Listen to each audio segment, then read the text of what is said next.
started.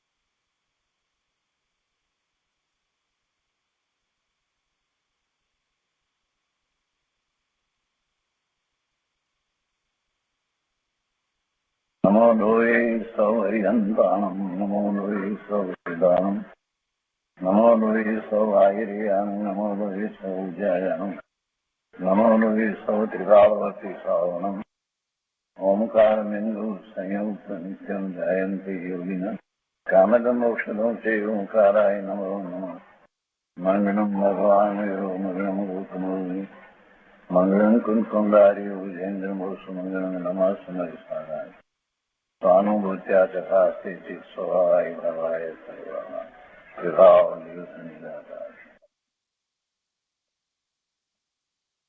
ભગવાન શ્રી ઉમાસ્વામી આચાર્ય વિરચિત મોક્ષશાસ્ત્ર અર્થાત તત્વાસૂત્ર અને પૂજ્યપાદ સ્વામી રચિત તત્વાસૂત્રની ટીકા સર્વાર્થ સિદ્ધિ તથા અનેક ટીકાઓના સંકલન રૂપ રામજીભાઈની ટીકા એ સહિત આપણે તત્વાસૂત્રનો સ્વાધ્યાય કરી રહ્યા છીએ. તત્વાસૂત્રના સ્વાધ્યાયમાં 8મું સૂત્ર આપણે સંકલનમાંથી પૂરું કર્યું છે અને 8મા સૂત્ર ઉપર પૂજ્યપાદ સ્વામીએ ઘણો વિસ્તાર કર્યો છે જે સર્વાર્થ સિદ્ધિમાંથી આપણે કરી રહ્યા છીએ. 8મા સૂત્રમાં 8 શબ્દ આવ્યા જે દ્વારા આપણે આત્મા અને સમ્યક દર્શન આદિ પદાર્થોનું જ્ઞાન કરીએ છીએ, જીવ આદિ પદાર્થોનું જ્ઞાન કરીએ છીએ. એની પહેલા 7મા સૂત્રમાં 6 શબ્દ હતા. એ પહેલા આપણે નિક્ષેપ વગેરે સમજ્યા હતા. તો એ રીતે જ્ઞાન કરવાની આ રીત છે, જ્ઞાન કરવાના આ ઉપાય છે, કઈ રીતે જ્ઞાન કરવામાં આવે. તો અહીંયા 8 શબ્દમાં સત એટલે અસ્તિત્વ, હોવાપણું, સંખ્યા, ક્ષેત્ર, સ્પર્શન, કાળ, અંતર, ભાવ અને અલ્પબહુત્વ એ 8 અનુયોગ દ્વારા પદાર્થોનું જ્ઞાન થાય છે અને એ આપણે બરાબર સારી રીતે ગુજરાતીમાં સમજ્યા છીએ. સર્વાર્થ સિદ્ધિમાં કેટલીક સૂક્ષ્મ વાતો આપેલી છે જેથી આપણને થોડોક વધારે આ શબ્દોનો ખ્યાલ આવે છે. સર્વાર્થ સિદ્ધિની અંદર આ વાતને એવી રીતે સમજાવવામાં આવી જાણે કે આપણે પ્રશ્ન કરીએ કે આચાર્ય ભગવાન આ તમે જે રીતે કહ્યું એ પ્રમાણે સત દ્વારા કેવી રીતે વધારે ખ્યાલ આવે, આવો આપણે પ્રશ્ન કરીએ. તો આચાર્ય ભગવાન આપણને એ સમજાવે છે કે ભાઈ જીવને માટે આપણે આ સત શબ્દ લઈએ, જીવ દ્રવ્ય માટે, તો જીવ ક્યાં છે? તો એના 14 માર્ગના સ્થાન છે, એમાં જીવ રહ્યો છે અને એનું હોવાપણું કઈ રીતે છે આપણે જો વિચાર કરીએ તો એનું ગુણસ્થાન પ્રમાણે લેવાય. તો 14 માર્ગણાની અંદર 14 માર્ગણાની અંદર દરેક માર્ગણાની અંદર જીવ કયા ગુણસ્થાને છે એમ કરી અને આપણને એવું સત શબ્દ દ્વારા આપણે શું જ્ઞાન કરી શકીએ છીએ એ સમજાયું. અને એ પછીથી હવે સંખ્યાની વાત લે છે. એટલે આપણે જે વાંચી રહ્યા છીએ એનો આખો આશય સમજવાનો છે કે આપણે તો ફક્ત એટલું જ લીધું કે આ શબ્દ દ્વારા વિશેષ જ્ઞાન થઈ શકે છે. હવે એવું વિશેષ જ્ઞાન થઈ શકે છે ત્યારે આપણે આચાર્ય ભગવાનને સામે પ્રશ્ન કરીએ કે આમાં વિશેષ જ્ઞાન શું થઈ શકે, કેવી રીતે થઈ શકે. તો આચાર્ય ભગવાન એવા ઉદાહરણ આપીને વાત સમજાવે છે કે જે ખરેખર સત્ય છે, ઉદાહરણ કહેવા કરતા એ સત્ય છે એમ આખી વાતને સમજાવે છે. તો એવી રીતે સંખ્યાની વાત લઈએ તો સંખ્યા દ્વારા આપણે શું સમજી શકીએ એમ આચાર્ય ભગવાનને પ્રશ્ન કરીએ તો આચાર્ય ભગવાન આપણને એ સંખ્યાનો ખ્યાલ આપે છે અને એમાં પણ એ રીતે માગણા લઈ અને એમાં દરેક મારણામાં જીવો રહ્યા છે તો એ જીવોની સંખ્યા કેટલી છે એનું વર્ણન કર્યું છે. હવે એ બધા જીવોની સંખ્યા કઈ આપણને યાદ રહેવાની છે એમ નથી, પણ છતાંય આચાર્ય ભગવાનનો ક્ષયોક્ષમ એવો છે. પૂજ્યપાદ સ્વામી આહારક શરીર દ્વારા મહાવિદ્ય ક્ષેત્રમાં જઈ અને ભગવાનની વાણી સાંભળીને જ્ઞાન પ્રાપ્ત કરી આવ્યા હતા. આહારક શરીર જે મસ્તકમાંથી એકનું પૂતળું એવું નીકળે છે અને એ ત્યાં જઈ અને જ્ઞાન પ્રાપ્ત કરીને પાછો આવે છે. કુંદાચાર્ય ભગવાન તો ચારણ વિદ્યા દ્વારા ગયા હતા અને 8 દિવસ ત્યાં મહાવિદ્ય ક્ષેત્રમાં રોકાઈ અને જ્ઞાન પ્રાપ્ત કરી આવ્યા હતા. એમની તો અદભુત વાત છે. પરંતુ પૂજ્યપાદ સ્વામી પણ આહારક શરીર દ્વારા ભગવાન પાસે જઈ અને પોતાના સમાધાનો પ્રાપ્ત કરી આવ્યા હતા. એટલે પૂજ્યપાદ સ્વામીનો ક્ષયોક્ષમ એવો હતો, એટલે કેટલી બધી સૂક્ષ્મ બધી વાત લેવામાં આવી છે. આપણને એમ થાય કે આટલી એ બધી વાત કેવી રીતે આ બધું ખ્યાલ આવ્યો, પણ એવો એમનો ક્ષયોક્ષમ છે. જેમ ગણધર ભગવાનનો કેટલો ક્ષયોક્ષમ, ઓમકાર ધ્વનિ સાંભળી અને 12 અંગને 14 પુરોની રચના કરે અને પછી તમે જયારે 12 અંગના નામ અને દરેકની અંદર કેટલા શ્લોક પ્રમાણ છે બધું એ તો વિચાર કરો તો આપણને થાય કે કેટલું બધું અગાધ જ્ઞાન એમાં તો સમાયેલું છે.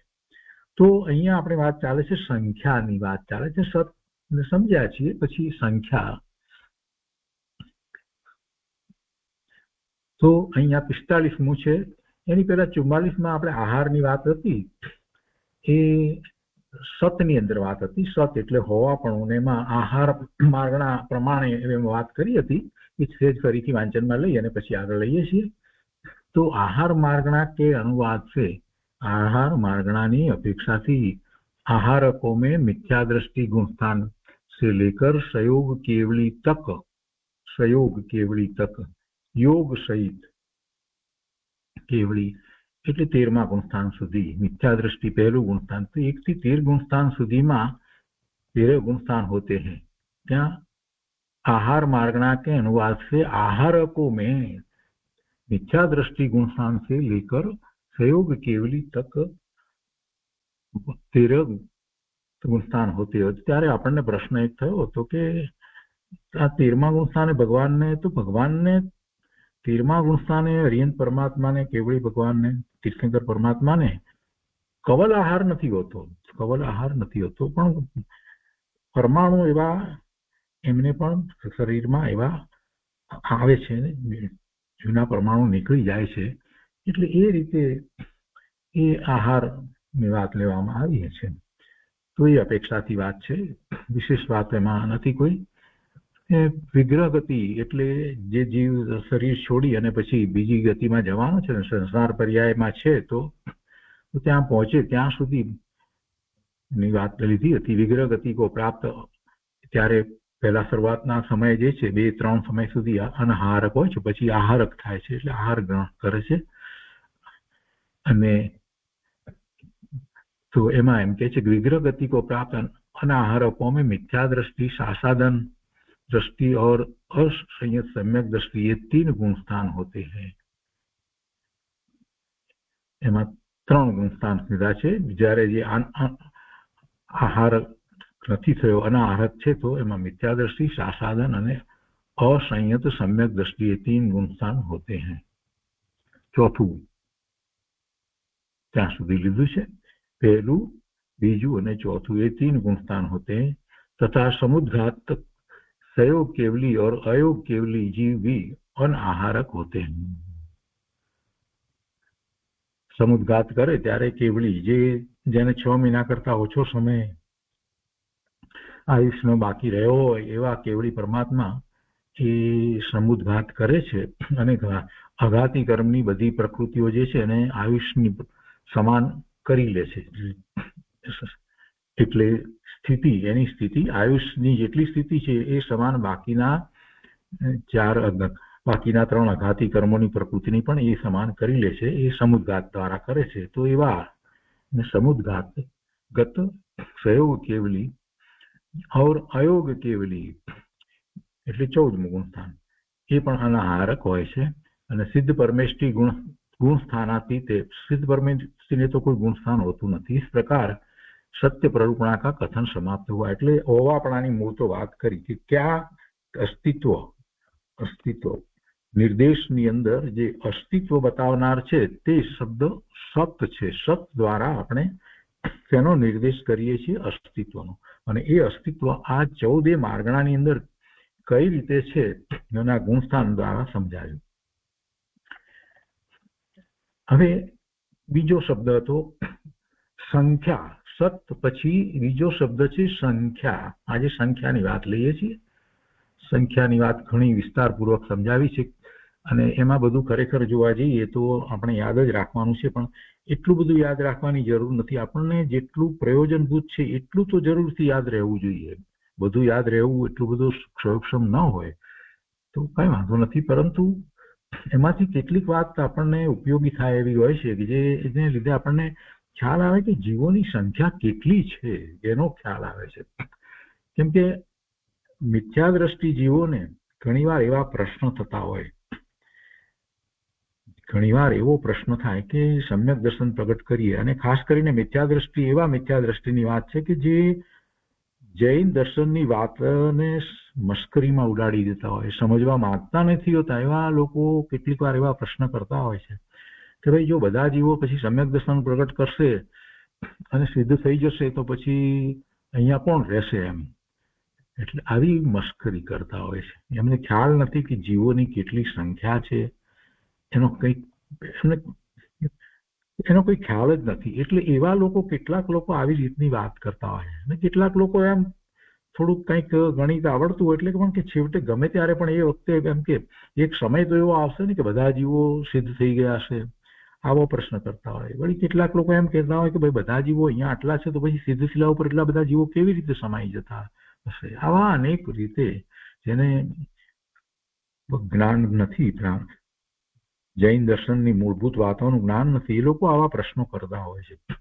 તો એના કેટલાક સમાધાનો આપણને એ દ્વારા પ્રાપ્ત થાય છે, ખાસ કરીને સંખ્યાની બાબતમાં, કે ભાઈ એવું બની શકે જ નહીં કે બધા જીવો સિદ્ધ થઈ જાય એવો સમય આવી શકે એમ જ નથી. અને એ સંખ્યાની જયારે આજે વાત આવશે ત્યારે ખ્યાલ આવશે કે આટલી બધી સંખ્યા છે જીવોની. અનંત કયા તો અનંતનો એને ખ્યાલ નથી જીવન, એટલે એવા પ્રશ્નો ઉભા કરે છે.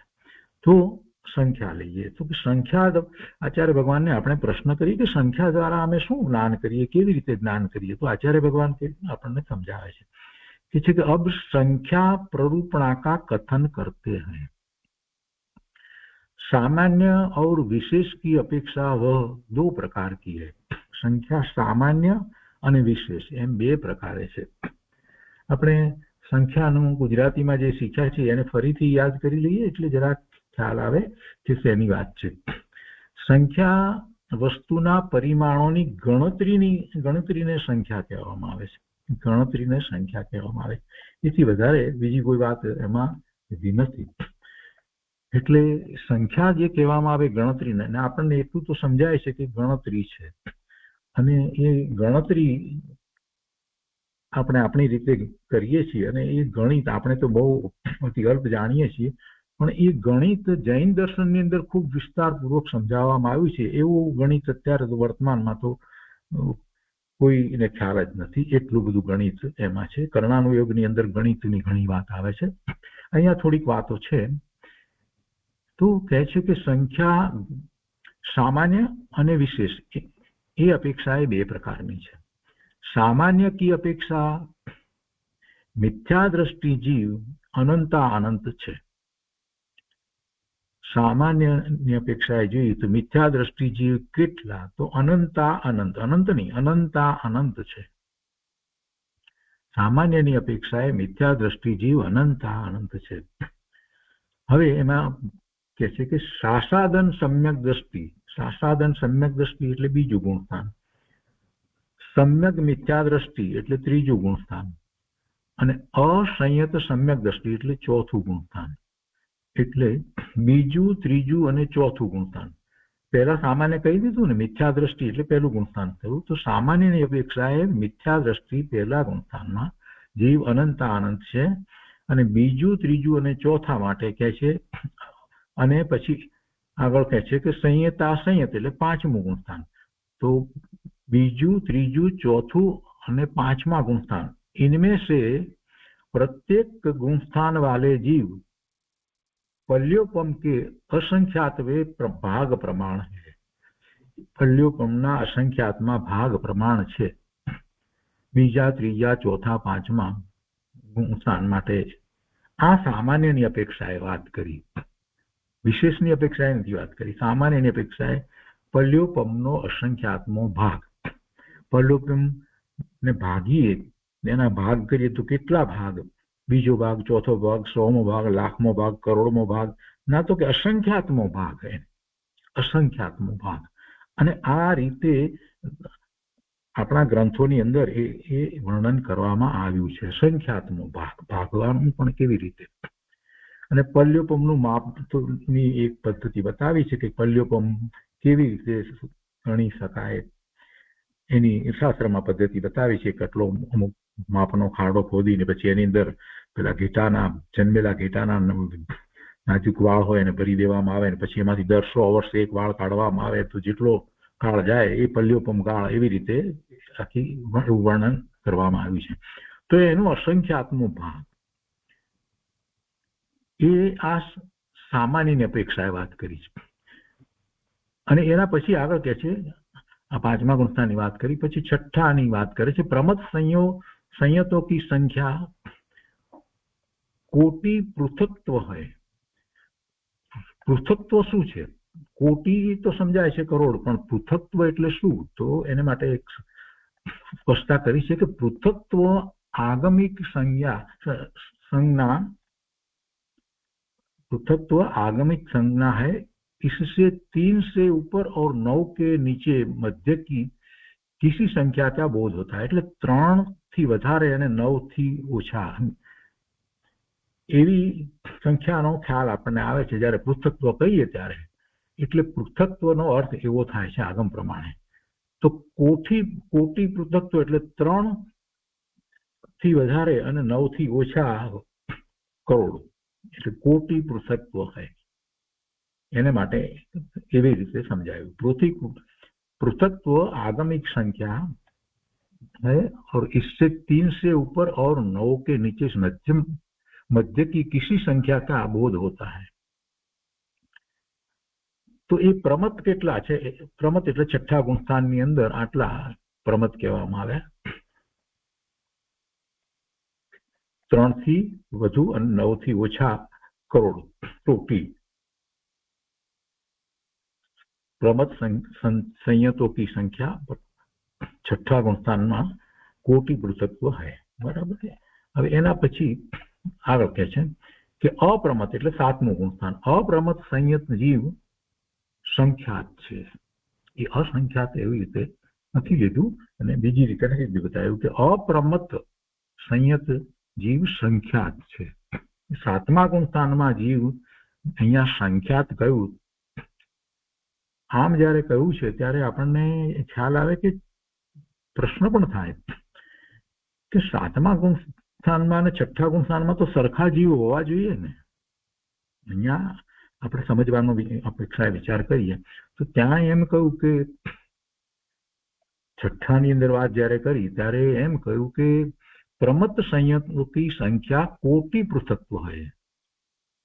कोटि पृथक्त्व એટલે એમાં તો એ રીતે અર્થ આપણને નીકળે છે પ્રમત સંયતों की संख्या कोटि पृथक्त्व है। એટલે પૃથક્ત્વ आगमिक संज्ञा है। इससे 3 से ऊपर और नीचे 9 के नीचे मध्य की किसी संख्या का बोध होता है। એટલે હવે એમાં કેટલી સંખ્યા થાય એ ખ્યાલ નથી આવતો આપણને, પણ છતાંય એ જ પ્રમાણે 7મું પણ હોવું જોઈએ ને। આપણે તો ફક્ત એટલી દલીલ અહીંયા કરી રહ્યા છીએ। તો એને બદલે અપ્રમત સંયત જીવ સંખ્યા થાય એમ કેમ કહ્યું હશે? બંને સરખા લીધા હોત તો જેટલા 7મા ગુણસ્થાને છે એ જ છઠ્ઠે તો આવે છે ને, તો આમ કેમ હશે? તો એ સમજવાનું છે અહીંયા કે પ્રમતપણું અને અપ્રમતપણાનો જ્યારે વિચાર કરીએ છીએ તો અંતર્મુહૂર્તમાં એ પોતાના સ્વરૂપને સ્પર્શે છે। જ્યારે નિર્વિકલ્પ થાય છે ત્યારે અપ્રમત થાય છે, પણ અપ્રમતનો કાળ જે છે તે બધાનો જુદો જુદો હોય છે। ક્ષણ માત્ર માટે પણ એ નિર્વિકલ્પ ધ્યાનમાં હોય ને પછી પાછા પ્રમત થઈ જાય। એટલે એ અપેક્ષાથી વિચાર કરવા જઈએ તો એ દશા, જ્યારે એ અપ્રમત છે એવી દશાની અપેક્ષા વિચાર કરી તો ભલે કેટલાય જીવો અત્યારે છે ભગવાનના સમસરણમાં બિરાજમાન હોય, એવા મુનિઓ હોય, ભાવલિંગી મુનિ હોય, પણ એમને બધાને એક સરખો અપ્રમત સમય નથી હોતો. બધાનો અપ્રમત નો સમય જુદો જુદો હોય છે. થોડી ક્ષણ માટે હોય ને પછી પાછા તો એ છઠ્ઠાની દશામાં હોય. એટલે છઠ્ઠા ગુણસ્થાનમાં અને સાતમા ગુણસ્થાનના સમયની સંખ્યામાં એટલા માટે ફેર આવી શકે. મૂળ વાત તો આપણે આ કરવી છે કે સાતમા ગુણસ્થાનમાં જેટલા હોય એટલા છઠ્ઠા ગુણસ્થાનમાં હોય એવું આપણને પહેલી દ્રષ્ટિએ લાગે, પણ જરાક શાંતિથી વિચાર કરીએ તો આપણને ખ્યાલ આવે કે એ મુનિ એ ચોખ્ખું જેમને દ્રવ્યલિંગ છે અને ભાવલિંગી મુનિ છે, નગ્ન દિગંબર, એ મુનિને નિર્વિકલ્પ થાય છે. થોડી ક્ષણ માટે થાય, વધારે ક્ષણ માટે થાય, કોઈ એથી પણ વધારે ક્ષણો માટે થાય, પણ વધારેમાં વધારે અંતર્મુહૂર્ત જ હોય. કોઈ એક મુહૂર્ત માટે થતા નથી. એક મુહૂર્ત થી આગળ વધી જાય તો શ્રેણી ચડે છે. તો એ જો એનો વિચાર કરીએ તો એ અપ્રમતપણું ક્યારેક હોય. કેટલાય મુનિઓ સાથે બેઠા હોય, એમાંથી અપ્રમત દશાની અંદર કરતા પ્રમત દશાની અંદર આપણને એમ લાગે કે ના બરાબર છે કે સવિકલ્પ દશામાં તો લગભગ બધા છે. કોઈક એક સમયની અંદર એક પર્ટિક્યુલર સમય આપણે પકડીએ તો એ સમયમાં બહુ ઓછા જીવ હોય કે જે એ સંખ્યા જે આ હોય. દાખલા તરીકે આપણે એમ વિચાર કરીએ કે મહાવીર ક્ષેત્રને વિશે ભગવાનના સમોસરણમાં, સિમંદર પ્રભુના સમોસરણમાં આટલા હજાર એવા મુનિ બેઠા છે, સાતમા છઠ્ઠા ગુણસ્થાનની દશામાં છે. તો એમાંથી અપ્રમતનો સમય દરેકનો જુદો જુદો છે. તો કોઈક સમયે એક સમયનો વિચાર કરી તો એ સમય કેટલા હશે? તો એ સમય કદાચ 1000માંથી 1 કે 2 જ હોય. અને પ્રમત છઠ્ઠામાં તો બાકીના બધા છઠ્ઠામાં હોય. એટલે એ રીતે બધું બદલાઈ શકે એવો આમાંથી અર્થ આપણને એમાંથી બોધ એવો પ્રાપ્ત થાય છે. અને એ બોધ દ્વારા આપણે તો એટલું જ સમજવાનું છે કે અપ્રમતપણું, સાતમું ગુણસ્થાન એ બહુ મોટી વસ્તુ છે, બહુ મહાન વસ્તુ છે, એનું બહુ મહત્વ છે. અપ્રમત દશાની અંદર મુનિ જે અનુભૂતિ કરે છે એનું વર્ણન ગુરુદેવે જે કર્યું છે, પણ એ અપ્રમત દશા થવી એ કોઈ સામાન્ય વાત નથી. અને કઈ બંને સમય સરખા નથી હોતા. પ્રમતનો સમય ને અપ્રમતનો સમય કઈ સરખા નથી હોતા. આ બધી વાતનો વિચાર કરીએ છીએ તો આપણને એવા સાતમા છઠ્ઠે ગુણસ્થાને રહેલા મુનિ જે છે એમની કેવી અદ્ભુત દશા હશે એનો ખ્યાલ આવે છે. અને એટલા માટે જ એ મુનિ હોય, ઉપાધ્યાય હોય કે આચાર્ય કે ગણધર ભગવાન હોય તો એમ કરી અને 3 વખત આપણે નવકાર મંત્રની અંદર એમને નમસ્કાર કરીએ છીએ. જે નમો આયર્યાણમ, નમો અવિજ્ઞાણમ, નમો લોહી સર્વ સાહુણમ એમ કરી અને 3ને નમસ્કાર કરીએ છીએ. ત્રણેયના ગુણસ્થાન તો સાતમું છઠ્ઠું જ છે ને. ગણધર ભગવાન, આચાર્ય ભગવાન, ઉપાધ્યાય ભગવાન અને મુનિ મહારાજ એમના ગુણસ્થાનનો વિચાર કરીએ તો સાતમું છઠ્ઠું ગુણસ્થાન છે. તો એ સાતમા છઠ્ઠા ગુણસ્થાનને આપણે 3 વખત નમસ્કાર કરીએ છીએ. ગુણસ્થાન અપેક્ષાએ વિચાર કરવા જઈએ તો એટલે આપણને એ ઉપરથી ખ્યાલ આવે છે કે એ મુનિની દશા કેવી હોય અને એ અપ્રમતપણું કેવું હોય. આ સંખ્યામાંથી આખો જરા વિચાર કરીએ તો આપણને એનું મહત્વ સમજાય છે અને એનું મહાત્મા આવે છે. એટલે આમાંથી કેટલીક વાતો દ્વારા આપણને આ બધો ખ્યાલ આવે છે, બોધ થાય છે. હવે આગળ કહે છે, હજી અત્યારે તો સામાન્યની અપેક્ષાએ આપણે વાત કરી રહ્યા છીએ, વિશેષની અપેક્ષાએ પછી વાત આવશે. तो चारों उपसमक गुण स्थान वाले जीव प्रवेश की अपेक्षा 1, 2 या 3 है. 4 उपसमक એટલે ઉપસમ શ્રેણી ચડ્યા છે ત્યારે, તો ઉપસમ શ્રેણી ચડ્યા છે ત્યારે 8મું, 9મું, 10મું અને 11મું ઉપસમ શ્રેણીમાં આવે. અને ક્ષપક શ્રેણીમાં 8મું, 9મું, 10મું અને 12મું આવે તો ક્ષપક શ્રેણી હોય. તો ઉપસમ શ્રેણીમાં જ્યારે ચડ્યા છે ત્યારે તે છે કે ચારો ઉપસમક गुणस्थान वाले जीव प्रवेश की अपेक्षा 1, 2 या 3 है. प्रवेशની અપેક્ષા એમાં ગુણસ્થાનમાં પ્રવેશ કરે ત્યારે 1 હોય, 2 હોય કે 3 હોય. અને એ એમાં પણ પાછું જો ઉત્કૃષ્ટ રૂપ છે જોઈએ તો 54 હોય. ઉત્કૃષ્ટ જગન્ય 1, 2, 3 ની વાત લીધી છે પણ જગન્ય શબ્દ નથી મૂક્યો. यहाँ કહે છે કે जीव प्रवेश की अपेक्षा, प्रवेश की अपेक्षा 1, 2 या 3 है. એ ગુણસ્થાનમાં પ્રવેશ કરવાની અપેક્ષા એ લીધું છે અને ઉત્કૃષ્ટ રૂપ से 54 હોય અને પછી કહે છે કે और अपने काल के द्वारा संचित हुए उक्त जीव संख्यात है અને એવા એ ગુણસ્થાનમાં એટલે કે જે શ્રેણી ચડતા હોય એવા કેટલા હોય એ કાળની અંદર શ્રેણી ચડતા હોય તો સંખ્યાત હોય, અસંખ્યાત ન હોય, સંખ્યાત હોય. ભલે એટલા બધા મહાવિદ્ય ક્ષેત્રને વિશે કેટલા બધા 7મા 6ઠા ગુણસ્થાનની દશામાં રહ્યા છે પણ છતાં અમુક જ હોય એમ કહેવાનો આશય છે. પછી કહે છે કે ચારો ક્ષપક और अयोग केवली प्रवेश की अपेक्षा 1, 2 या 3 है. એમાં પણ એ જ રીતે લીધું છે ને. उत्कृष्ट रूप से 108 है. પેલામાં 54 કયા હતા ઉપસમ શ્રેણીમાં, જ્યારે અહીંયા આમાં 108 છે. और अपने काल के द्वारा संचित हुए उक्त जीव संख्यात है. संयोग केवली जीव प्रवेश की अपेक्षा, सहयोग केवली એટલે યોગ સહિત કેવલી એટલે 13મું ગુણસ્થાન હરિયન પરમાત્માની વાત છે. केवली जीव प्रवेश की अपेक्षा 1, 2 या 3 है और उत्कृष्ट रूप से 108 है. उत्कृष्ट रूप से 108 है और अपने काल के द्वारा संचित हुए उक्त जीव लाख पृथक्त्व है. 13મા ગુણસ્થાનમાં એક એ સમયની અંદર પોતાના કાળની અંદરની અપેક્ષાથી જોઈએ તો લાખ પૃથક્ત્વ હોય. લાખ પૃથક્ત્વની વાત પહેલા આપણે જે રીતે લીધી તે રીતે 3 થી 9 ની અંદર પૃથક્ત્વ આગમિક સંખ્યા છે એમાં આવ્યું એ રીતે. આ સામાન્ય અપેક્ષાએ વાત લીધી. સંખ્યાને સામાન્ય અને વિશેષ બે રીતે જોવાની છે તો સામાન્ય અપેક્ષા અને વિશેષની અપેક્ષાએ કેટલી સંખ્યા એમ. આ તો સામાન્ય આપણને ખ્યાલ આપ્યો કે આ રીતે સંખ્યા જોવામાં આવે. અનંત અને સંખ્ય અને સંખ્યાત્મક ભાગ ને અનંતનો ભાગ ને આ બધું આપણે જે બોલતા આવ્યા છીએ. તો હવે વિશેષની અપેક્ષા અહીંયા વાત કરી છે, ઘણું વર્ણન કર્યું છે આચાર્ય ભગવાને અને ઘણો વિસ્તાર છે. આપણે બહુ એની ડિટેલમાં નહીં જઈએ પણ છતાં વાંચનમાં આપણે એ લઈએ છીએ.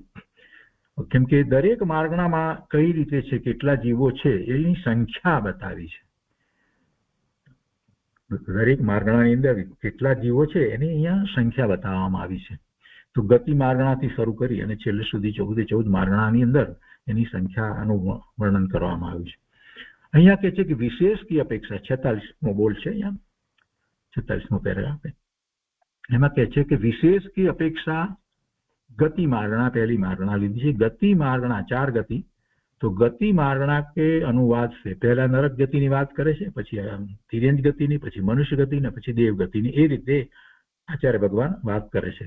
तो અહીંયા विशेष की अपेक्षा गति मार्गणा के अनुवाद से पहली नरक गति માટે વાત કહે છે કે नरक गति में नरक गतिની વાત આવી એટલે એમાં પાછી 7 પૃથ્વી એટલે કે 7 નરક. तो पहली पृथ्वी में मिथ्या दृष्टि नारकी અને એમાં પણ પાછા ગુણસ્થાન પ્રમાણે લઈએ તો પહેલું ગુણસ્થાન એટલે મિથ્યા દ્રષ્ટિ. તો પહેલી પૃથ્વી में मिथ्या दृष्टि नारकी असंख्यात जग श्रेणी प्रमाण है. जग श्रेणी असंख्यात जग श्रेणी प्रमाण है. जो जग श्रेणियां जग प्रतर के असंख्यात में भाग प्रमाण है. जग श्रेणी जे छे एना माटे एम छे કે એ 7 આપણે 14 રાજલોક કહીએ છીએ તો એ 7 રાજલોક સુધી ઊંચું અને એક પ્રદેશ પહોળું એને જગ શ્રેણી કહેવામાં આવે છે. અહીંયા નીચે આપ્યું છે 7 રાજુ લંબી. અહીંયા નીચે આપ્યું છે 7 રાજુ લંબી. સામાન્ય જાણવા માટે છે. 7 રાજુ लंबी और एक प्रदेश प्रमाण चौड़ी आकाश प्रदेश पंक्ति ने जग श्रेणी कहेवामां आवे छे. अने एनाथी असंख्यात गणुं एने जग प्रतर कहेवामां आवे. એટલે जग प्रतर थी असंख्यातमां भागे जग श्रेणी छे. तो जग श्रेणी कोने कहेवाय छे? एक प्रदेश ની પહોળાઈ, એક પ્રદેશનું માપ આપણને ખ્યાલમાં ના આવી શકે કેવડી ગમ્ય હોય. એક પ્રદેશ આપણે ન જાણી શકીએ, એ ઇન્દ્રિય જ્ઞાનનો વિષય નથી. પણ એક પ્રદેશ અને લંબાઈ 7 રાજુ, એને એક જગ શ્રેણી કહેવામાં આવે. એને એ પંક્તિને જગ શ્રેણી કહેવામાં આવે છે. તો એની વાત લીધી છે. અને જગ પ્રતર જે છે એના અસંખ્યાત્મ ભાગમાં આ જગ શ્રેણી હોય છે, એ રીતે અહીંયા લેવામાં આવ્યું છે. તો વિશેષ વાત કરે છે અહીંયા કે પહેલી નરકમાં મિથ્યા દ્રષ્ટિ નારકી અસંખ્યાત જગ શ્રેણી પ્રમાણ છે. असंख्यात जग श्रेणी प्रमाण है. जो जग श्रेणी आ जग प्रतर के असंख्यात में भाग प्रमाण है. પછી બીજી નરકને માટે કહે છે કે दूसरी पृथ्वी से लेकर 7वीं पृथ्वी तक, तीजी થી 7મી नरक સુધી प्रत्येक पृथ्वी में मिथ्या दृष्टि नारकी जग श्रेणी के असंख्यातवे भाग प्रमाण है. એટલે ઓછા થતા જાય. જગ શ્રેણી પ્રમાણ ત્યાં પહેલામાં કહ્યું તો ત્યાં તો પહેલી પૃથ્વી તો મિથ્યા દ્રષ્ટિ નારકી અસંખ્યાત જગ શ્રેણી પ્રમાણ ત્યાં તો પહેલીમાં તો કહ્યું. અને પછી તો અહીંયા તો બીજી પૃથ્વીથી કહે છે. એટલે दूसरी पृथ्वी से लेकर 7वीं पृथ्वी तक प्रत्येक पृथ्वी में मिथ्या दृष्टि नारकी जग श्रेणी के असंख्यातवे भाग प्रमाण है. એટલે નીચે નીચે જેમ જતા જઈએ તેમ ઓછા થતા જાય એમ થયો ને એનો અર્થ. जो जग श्रेणी का असंख्यातवा भाग असंख्यात कोड़ाकोड़ी योजन प्रमाण है. હવે આ જગ શ્રેણીનો ભાગ પણ કેટલો થાય એને સંખ્યામાં મૂકવા જઈએ તો असंख्यात जो जग श्रेणी का असंख्यातवा भाग, जग श्रेणीનો અખિલાંકનો ભાગ તો ખરો પણ છતાંય એની સંખ્યા કાઢવી હોય તો કેટલી થાય? તો કે છે असंख्यात कोड़ाकोड़ी योजन प्रमाण है. એટલે કઈ ઓછા એટલે એટલા ઓછા નથી હોતા, પણ પહેલી નરકની અપેક્ષાથી આપણને એવો ખ્યાલ આવે છે કે નીચે જઈએ છીએ તે પ્રમાણે એ જીવોની સંખ્યા ઓછી છે. सब पृथ्वियों में, बधी पृथ्वियों साथे साथ में सासादन सम्यक दृष्टि, सम्यक मिथ्या दृष्टि और असंयत सम्यक दृष्टि नारकी बीजू त्रीजू चौथू गुणस्थान नारकी पल्योपम के असंख्यातवे भाग प्रमाण है. बधी पृथ्वी में हाँ पेलू तो मिथ्या दृष्टि माटे कह્યું. અને હવે આ કહે છે કે સાસાદન બીજું ત્રીજું અને असंयत चौथું ગુણસ્થાનમાં નારકી पल्योपम के असंख्यातवे भाग प्रमाण है. તિર્યંજ ગતિ, આ નારકીની ગતિની વાત કરી. હવે તિર્યંજ ગતિને માટે કહે છે. હવે આપણે વધારે વિસ્તાર નથી લેતા, સામાન્ય વાંચનમાં લઈએ એટલે આપણને ખ્યાલ આવે. તિર્યંજ ગતિ में मिथ्या दृष्टि तिर्यंज अनंतानंत है. तिर्यंज गति में मिथ्या दृष्टि अनंतानंत सासादन सम्यक दृष्टि से लेकर संयत असंयत तक 5मा गुणस्थान सुधी, बीजा थी 5मा गुणस्थान सुधी प्रत्येक गुणस्थान वाले तिर्यंज पल्योपंप के असंख्यात में भाग प्रमाण है. 5मा गुणस्थान सुधी होय ने तिर्यंजनी अंदर એટલા માટે ત્યાં એ રીતે વાત લેવામાં આવી છે. જ્યારે નારકીમાં 5મું ગુણસ્થાન નથી હોતું એટલે ત્યાં ચોથા સુધીની વાત લીધી છે. હવે અહીંયા મનુષ્ય ગતિમાં લે છે. મનુષ્ય ગતિની અંદર તો બધા જ ગુણસ્થાન હોય છે. તો કે છે મનુષ્ય गति में मिथ्या दृष्टि मनुष्य जग श्रेणी के असंख्यातवे भाग प्रमाण है. मनुष्य गति में मिथ्या दृष्टि मनुष्य जग श्रेणी के असंख्यातवे भाग प्रमाण है. आम पण मनुष्य जे छे ते संख्यात छे, असंख्यात मनुष्य નથી.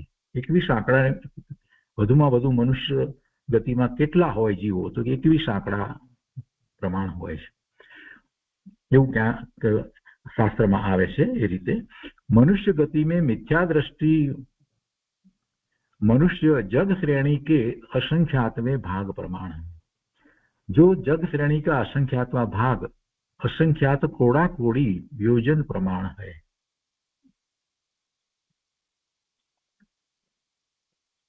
सासादन सम्यक दृष्टि से कदाच 27 आंकड़ा कोक जग्याए शास्त्रमां एवी रीते पण वांचवामां आव्युं छे के 27 आंकड़ानी संख्या 21 के 27 जे छे ते, पण अहींया तो आ रीते मनुष्य गतिमां आंकड़ानी अपेक्षाथी વાત નથી આપી. मनुष्य गति में मिथ्या दृष्टि मनुष्य श्रेणी के असंख्यातवे भाग प्रमाण है. जो जग श्रेणी का असंख्यातवा भाग असंख्यात कोड़ाकोड़ी योजन प्रमाण है. શાસાદન સમ્યક દ્રષ્ટિ से लेकर संयत असंयत એટલે બીજાથી પાંચમા ગુણસ્થાન સુધી प्रत्येक गुणस्थान वाले मनुष्य संख्यात है। प्रमत्त संयत आदि मनुष्यों की वही संख्या है। प्रमत्त संयत એટલે छठू गुणस्थान आदि प्रमत्त संयत आदि मनुष्यों की वही संख्या है जो सामान्य से कह आए हैं। देवगति में मिथ्या दृष्टि देवगति माटे कहे छे देवगति में मिथ्या दृष्टि देव असंख्यात जग श्रेणी प्रमाण है। जो जग श्रेणियां जग प्रतर के असंख्यात में भाग प्रमाण है। दरेक जगह आ बात एमणे लीधी छे कि जग श्रेणी छे ते जग प्रतરના असंख्यातમાં भाग प्रमाण छे। शासादन सम्यक दृष्टि बीजू गुणस्थान, सम्यक मिथ्या दृष्टि और असंयत सम्यक दृष्टि चौथું गुणस्थान। केम के देवलोकમાં પણ પાંચમું गुणस्थान होતું નથી એટલે આ ત્રણ गुणस्थानની અંદર इनमें से प्रत्येक गुणस्थान वाले देव पल्योपम के असंख्यातवे भाग प्रमाण है। હવે અહીંયા આગળ કહે છે કે इंद्रिय मार्गना के अनुवाद से 47 કહે છે ગતિ માર્ગણાની વાત પૂરી થઈ એના પછી इंद्रिय मार्गना प्रमाणे एक इंद्रिय, बे इंद्रिय, त्रण इंद्रिय, चार इंद्रिय, पंचेंद्रिय બધા કેટલા છે એ અહીંયા કહે છે, એની સંખ્યા કહે છે અને વિશેષની અંદર સંખ્યા બધી કહેવામાં આવી। પહેલા સામાન્યમાં એટલો બધો વિસ્તાર નથી। તો इंद्रिय मार्गना के अनुवाद से एक इंद्रिय मिथ्या दृष्टि जीव अनंत अनंत है। इंद्रिय मार्गना के अनुवाद से एक इंद्रिय मिथ्या दृष्टि जीव अनंत अनंत है। बे इंद्रिय, दो इंद्रिय, तीन इंद्रिय और चार इंद्रिय जीव असंख्यात जग श्रेणी प्रमाण है और जग श्रेणियां जग प्रतर के असंख्यात में भाग प्रमाण है। तो एक इंद्रिय मिथ्या दृष्टि अनंत अनंत है। एक इंद्रिय मिथ्या दृष्टि अनंत अनंत है इंद्रिय मार्गना प्रमाणे જોઈએ અને બે इंद्रिय, ત્રણ इंद्रिय, चार इंद्रिय જે છે એ असंख्यात जग श्रेणी प्रमाण है। जो जग श्रेणी जग प्रतर के असंख्यात में भाग प्रमाण है। पंचेंद्रिय में अहियां जो गतिनी वात नथी अने मनुष्य के तिर्यंच ए प्रमाणे नथी लीधुं, मात्र इंद्रिय मार्गणा लीधी छे ने तो इंद्रिय नी अपेक्षाथी एनी संख्यानी वात चाले छे। तो पंचेंद्रियों में मिथ्या दृष्टि जीव असंख्यात जग श्रेणी प्रमाण है। जो जग श्रेणियां जग प्रतर के असंख्यात में भाग प्रमाण है। तो शासादन सम्यक दृष्टि से लेकर अयोग केवली गुणस्थान तक बीजा गुणस्थान थी शासादन थी लई अने 13मुं गुणस्थान सुधी तक प्रत्येक गुणस्थान वाले पचेंद्रियों की वही संख्या है जो सामान्य से कहलाए। એટલે દરેક જગ્યાએ આ જે ગુણસ્થાનની જે સામાન્ય से કહેવાય એમ કરીને વાત લીધી છે, બીજી રીતે વાત નથી લીધી। અહીંયા આપણે ચાલી રહી છે વાત જે છે તે વિશેષપણે એની વાત ચાલી રહી છે, વિશેષ की અપેક્ષા ચાલી રહી છે વાત। પહેલા સામાન્યની અહીંયા આ રીતે વાત જેમ કહેતા હતા એ રીતે આપણને લાગે છે। આંકડો આમાં આપ્યો નથી કે આટલા હોય અને એવું નિશ્ચિત થઈ શકતું નથી। એવું નિશ્ચિત ન થઈ શકે એટલા માટે આચાર્ય ભગવાને આ રીતે વાત કરી છે। तो इंद्रियनी अपेक्षा थी बात कहवामां आवी। हवे काय मार्गणा के अनुवाद से पृथ्वी कायिक, जल कायिक, अग्नि कायिक और वायु कायिक जीवों की संख्या असंख्यात लोक प्रमाण है। असंख्यात लोक प्रमाण, लोकाकाशना जेटला प्रदेश संख्या अपेक्षा विचार करिए तेवा असंख्यात लोक प्रमाण आ स्थावर जीवो छे। स्थावर जीवो સૌથી વધારે છે। અસંખ્યાત લોક પ્રમાણ કીધું છે। પેલા જગ શ્રેણી પ્રમાણની વાત હતી, અહીંયા તો જગ શ્રેણી નહીં પણ આખો લોકાકાશ જે છે એ લોકાકાશના જેટલા પ્રદેશ જે છે એ લોકાકાશના પ્રદેશ કરતા અસંખ્યાત ગણા, એ લોકાકાશના પ્રદેશ કરતા અસંખ્યાત ગણા। એટલે काय मार्गणा के अनुवाद से पृथ्वी कायिक जीव, जल कायिक, अग्नि कायिक और वायु कायिक जीवों की संख्या असंख्यात लोक प्रमाण है। હવે वनस्पति कायिक ने जुदू कहे छे। वनस्पति कायिक जीव अनंत अनंत है और त्रस कायिक जीवों की संख्या पचेंद्रियों के समान है। જેટલી પચેન્દ્રિયમાં કહીએ પ્રમાણે વનસ્પતિ કાયિક જીવ માટે અહીંયા અનંતા અનંત એમ કહ્યું. વનસ્પતિ કાય જીવનો જરાક બીજી રીતે વિચાર કરીએ તો આપણને ખ્યાલ આવે કે વનસ્પતિ કાય જીવ કેટલા. તો એક વનસ્પતિ લઈએ કોઈ પણ, તો એના મૂળની અંદર જે બેક્ટેરિયા છે એનો જેવો વિચાર કરીએ તો દરેક જીવ છે. તો એક મૂળ જે છે એ મૂળની સાથે જ્યાં રહેલા જે બેક્ટેરિયાનો વિચાર કરીએ તો કેટલા બેક્ટેરિયા હોય, કરોડોની સંખ્યામાં બેક્ટેરિયા ત્યાં હોય. જ્યાં વનસ્પતિ જે છે એને મૂળની અંદર તો કેટલાય બેક્ટેરિયા હોય. આપણા શરીરની અંદર પણ કેટલા બેક્ટેરિયા હોય, કરોડોની સંખ્યામાં બેક્ટેરિયા હોય. તો એ બધા જીવ છે. એટલે એનો તો કોઈ પાર નથી, એની કોઈ સંખ્યા આપણે કોઈ કેવી રીતે એના માપ નીકળે. वनस्पति कायिक जीव अनंता अनंत है और त्रस कायिक जीवों की संख्या पंचेंद्रियों के समान है. એટલે એકેન્દ્રિયની અંદર આટલા જીવો છે તો એક મનુષ્યની સંખ્યા તો કોઈક રીતે એમ પણ કહેવામાં આવે છે કે એક મોટું ખેતર હોય ને એની અંદર રહેલા જેટલા જે જીવો વનસ્પતિ કાયના જે જીવો છે ને એટલે એટલી સંખ્યા એ નથી. કેમ કે મૂળમાં રહેલા કેટલા બધા બેક્ટેરિયા એટલા બધાનો વિચાર કરીએ તો એટલા પણ જીવો મનુષ્ય પર્યાયમાં નથી. ને મનુષ્ય પર્યાયમાં રહેલા અને એમાં પણ સંઘની પચેન્દ્રિય મનુષ્યની વાત છે તો એ કંઈક 27 આંકડાની કેવી વાત છે એ વિશેષ ખ્યાલ નથી, પણ એ સંખ્યા જ છે. અને જયારે સંખ્યા જ છે તો આ બધી જગ્યાએ અનંતની વાત કરવામાં આવે અને મનુષ્યમાં સંખ્યા જ છે તો એ ઉપરથી આપણને ખ્યાલ આવે કે મનુષ્ય બધા જીવોના પ્રમાણમાં જોઈએ તો અનંતમાં ભાગે છે. જેટલા જીવો જગતમાં છે એની સાથે સરખાવીએ તો મનુષ્યની સંખ્યા કેટલી? અનંતમાં ભાગે. પચેન્દ્રિય સંઘની મનુષ્ય કેટલા? અનંતમાં ભાગે છે. એટલા માટે આચાર્ય ભગવાન હંમેશા એમ કહે છે કે મનુષ્ય ભાવ મળ્યો છે આવો તો એ દુર્લભ છે.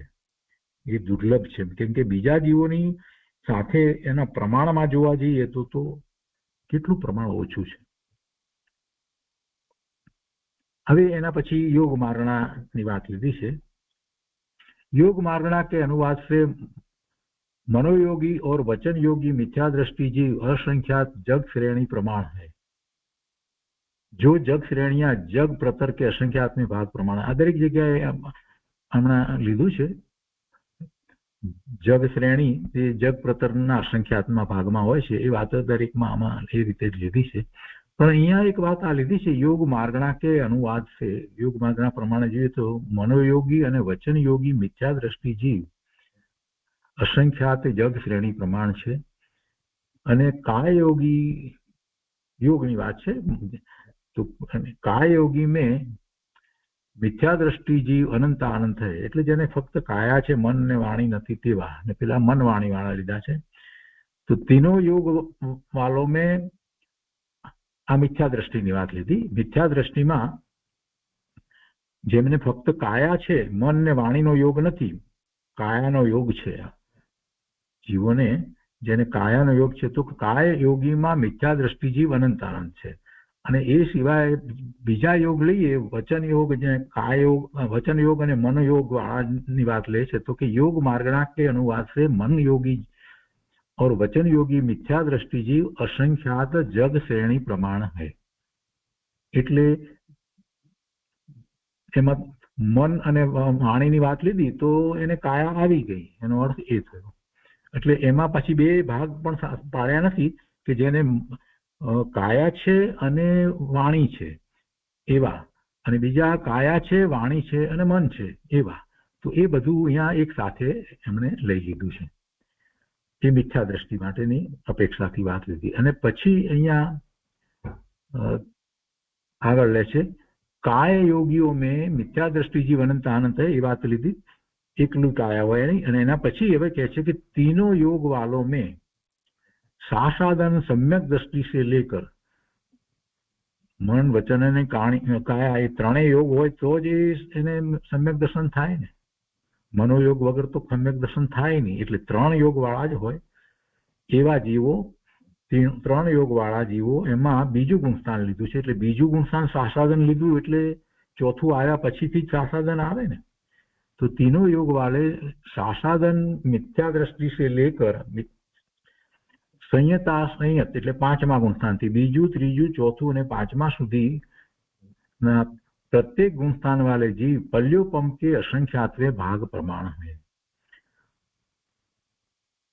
प्रमत्त संयत से लेकर छठा गुण स्थान थी लेकर संयोग केवली गुण स्थान तक के तीनों योग वाले जीव छठू सातमू प्रमत्त संयत से लेकर संयोग केवली प्रमत्त संयत से लेकर संयोग केवली गुण स्थान तक के तीनों योग वाले जीव प्रत्येक गुण स्थान में संख्यात है। छठ्ठू गुण स्थान है, छठ्ठू सातमू અને પછી શ્રેણી ચડે છે બધા આઠમું નવમું દસમું 10મું અને પછી 12મું કેવલી લીધું છે। સંયોગ કેવલી એ ગુણસ્થાનમાં જીવોની સંખ્યા કેટલી છે તો પ્રત્યેક ગુણસ્થાનમાં એમાં બધા સંખ્યાત છે એમ કે છે, કેટલા એમ નથી લીધું। પણ બીજી જગ્યાએ જે વાત કરી છે બધાની સાથે આપણે મેળ મેળવી અને એમાં એના ઉપરથી આપણને વિચાર આવી શકે કેટલા હશે। અહીંયા આગળ કહે છે કે અયોગ કેવલીઓ की वही संख्या है जो सामान्य से कह आए हैं। 14મું ગુણ સ્થાન વેદ માર્ગણા। હવે માર્ગણામાં આગળ વેદની માર્ગણા કહે છે। આમાં એક જરાક આપણને પ્રશ્ન થાય એવો છે, વિવક્ષા ભેદ છે એમાં। તો વેદ માર્ગણા કે અનુસાર એટલે પુરુષ વેદ સ્ત્રી વેદ અને નપુંસક વેદ એ વેદની વાત લીધી છે। હવે એક આની પહેલા વેદ માટેની એક સ્પષ્ટતા આવી ચૂકી છે કે શરીર તરીકે વેદ નથી લેવાનો હતો, એને એવો વેદ હોય, પોતાને એવો ભાવ જે છે એ વેદને ભાવ તરીકે લેવામાં આવ્યો છે। વેદ સ્ત્રી વેદ પુરુષ વેદ કે નપુંસક વેદ એટલે એવો ભાવ એને વેદ કહેવામાં આવ્યો છે, શરીર તરીકે નથી લેવામાં। એ સ્પષ્ટતા પહેલા આવી ગઈ છે એટલે આમાં બહુ સમજવામાં અઘરું નહીં પડે, પણ છતાં જે વિવક્ષા ભેદ છે એ આપણે લઈએ છીએ। આમાં અહીંયા કહે છે કે વેદ मार्गणा के अनुवाद से स्त्री वेद वाले और पुरुष वेद वाले मिथ्या दृष्टि जीव असंख्यात जग श्रेणी प्रमाण है। एमा स्त्री वेद અને પુરુષ વેદ वाले मिथ्या दृष्टि जीव असंख्यात जग श्रेणी प्रमाण है। એટલે આ નારકીમાં તો પુરુષ વેદ કે સ્ત્રી વેદ હોતો નથી, એ તો નપુંસક વેદ જ હોય છે, એની વાત નથી। પણ દેવમાં અને મનુષ્યની અંદર અને તિર્યંતની અંદર હોય છે। તો એ છે કે વેદ માર્ગણા કે અનુવાદ से સ્ત્રી વેદ અને પુરુષ વેદ વાળા મિથ્યા દ્રષ્ટિ જીવ અસંખ્યાત જગ શ્રેણી પ્રમાણ છે। અને દરેક જગ્યાએ વાત લીધી છે કે જગ શ્રેણી છે, જગ પ્રતરનો અસંખ્યાતનો ભાગ છે। પછી કે છે નપુંસક વેદ वाले मिथ्या दृष्टि जीव अनंत अनंत है। शासादन सम्यक दृष्टि से लेकर बीजू थी संयता संयत पांचवा तक, अहिया के छे शासादन सम्यक दृष्टि से लेकर संयत असंयत तक स्त्री वेद वाले एमा रहेला स्त्री वेद वाला पांचमा गुणस्थान सुधी रहेला स्त्री वेद वाला और नपुंसक वेद वाले जीवों की वही संख्या है जो सामान्य से कही जाती है। એટલે એમાં પાંચમું ગુણસ્થાન ન હોય, ચોથા સુધી હોય। અહીંયા તો બીજાથી ચોથા સુધી એટલે એમાં નારકીની વાત આવી જાય, કેમ કે નારકીની અંદર પણ સમ્યક દર્શન હોય એટલે પછી એમાં પણ બીજું હોય, ત્રીજું હોય, ચોથું હોય, પાંચમું ન હોય અને મનુષ્યમાં પાંચમા સુધીનું હોય। તો એમાં એની વાત લીધી नपुंसक वेद वाले जीवों की वही संख्या है जो सामान्य से कही है। પછી એક અહીંયા કહે છે કે પ્રમત્ત સંયત से लेकर अनिवृत्ति बादर तक स्त्री वेद वाले और नपुंसक वेद वाले जीव संख्यात है। આ અહીંયા જરાક પ્રશ્ન આપણને થાય છે તો અહીંયા સમજવાનું છે। પ્રમત્ત સંયત એટલે છઠ્ઠું ગુણસ્થાન થયું। પ્રમત્ત સંયત से लेकर अनिवृत्ति बादर तक એટલે નવમું ગુણસ્થાન સુધી स्त्री वेद वाले और नपुंसक वेद वाले जीव संख्यात है। આપણને પ્રશ્ન એ થાય કે અહીંયા છઠ્ઠું ગુણસ્થાનથી નવમા ગુણસ્થાનની અંદર એ છઠ્ઠાથી નવમા ગુણસ્થાનની અંદર તો સ્ત્રી વેદ કે નપુંસક વેદ કેવી રીતે હોય? શરીર અપેક્ષાએ જો વિચાર કરવા જઈએ તે હોઈ શકે નહીં। प्रमत्त संयत से लेकर अनिवृत्ति बादर तक स्त्री वेद वाले और नपुंसक वेद वाले जीव संख्यात, भले संख्यात पण एमां पहली बात तो ये छे कि छठ्ठा गुणस्थान थी नवमा गुणस्थाનમાં तो आ नपुंसक અને સ્ત્રી વેદ કેવી રીતે હોય, પ્રશ્ન આપણને એ થાય. પણ આ વેદની અહીંયા શરીરની અપેક્ષાથી વાત લેવાની નથી. અહીંયા શરીર અપેક્ષાએ વાત લેવાની નથી, એ ભાવ અપેક્ષાએ વાત લેવાની છે. એ અગાઉ સ્પષ્ટતા આવી ગઈ છે. એટલે આ વાત જે છે તે કેવળી ગમ્ય છે. અને જ્યારે આવી મોટી રચના જ્યારે થતી હોય તો એની અંદર સૂક્ષ્મમાં સૂક્ષ્મ વાત પણ કહેવામાં આવે. અગમની અંદર કોઈ વાત બાકી રહી જાય એમ ન હોય, અને કેવળી ગમે વાત જે હોય એવી પણ વાત એમાં આવે.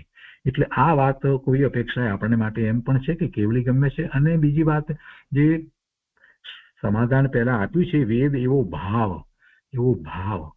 તો એ અપેક્ષાથી વાત છે. કોઈક સમય પૂરતો પણ એવો ભાવ ની વાત લેવી હોય એટલા માટે વાત છે. અને પ્રમત્ત સંયત से लेकर કરીને વાત લીધી છે. अनिवृत्ति बादर तक स्त्री वेद वाले और नपुंसक वेद वाले जीव संख्यात है. તો એનો બીજી રીતે અર્થ નથી થતો.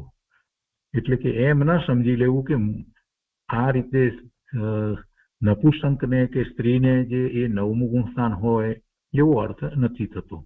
એ ભાવની અપેક્ષા પહેલા જે વાત આવી હતી એ અપેક્ષા એ કઈ વાત છે. હવે એના પછીની વાત લીધી છે કે શાસાદન सम्यक दृष्टि से बीजू गुणस्थान से लेकर अनिवृत्ति बादर तक पुरुष वेदों की वही संख्या है. नवमा ही एज संख्या है जो सामान्य से कही है. अनिवृत्ति बादर से लेकर अयोग केवड़ी गुणस्थान, अनिवृत्ति नवमું થી લઈ અને અયોગ કેવડી 13મા ગુણસ્થાન સુધી, 9મું 10મું અને 12મું અને 13મું गुणस्थान तक अपगत वेद वाले जीवों की वही संख्या है जो सामान्य से कही है. જેમને પછી વેદ હોતો નથી, તો 9માથી ઉપર પછી એ વેદ કહેવાતો નથી. 8મા સુધીનો વેદ કયો અહીંયા, પછી કોઈ વેદ કહેવાતો નથી. તો અહીંયા સુધી આપણે આજનો સ્વાધ્યાય રાખીએ છીએ. એના પછી કષાય માર્ગણા છે, જ્ઞાન માર્ગણા છે, એ અપેક્ષાથી વાત સંખ્યાની લેવામાં આવી છે. અને પછી બાકીની પણ માર્ગણાઓ, સંયમ માર્ગણા, દર્શન માર્ગણા, લેશ્યા માર્ગણા, ભવ્ય અભવ્ય અને સમ્યક માર્ગણા, સંજ્ઞા માર્ગણા અને આહાર માર્ગણા, છેલ્લી માર્ગણા. એમ બાકીની માર્ગણાઓ સંબંધીની વાત આવશે જે આપણે વાંચનમાં લઈશું. પછી ક્ષેત્રની અપેક્ષાથી વાત સંખ્યાને સમજાવે છે. અને ક્ષેત્રની અપેક્ષાથી પછી ત્યારે વાત આવશે એમાં પણ સામાન્ય અને વિશેષ એવી બે અપેક્ષાથી વાત કરશે. તો આજનો સાથે આપણે અહીંયા સુધી રાખીએ છીએ. સંખ્યાની અંદર કષાય માર્ગણાથી આવતી વખતે લઈશું. તો 50 સુધી આપણે રાખીએ છીએ, વેદ માર્ગણા સુધી રાખીએ છીએ.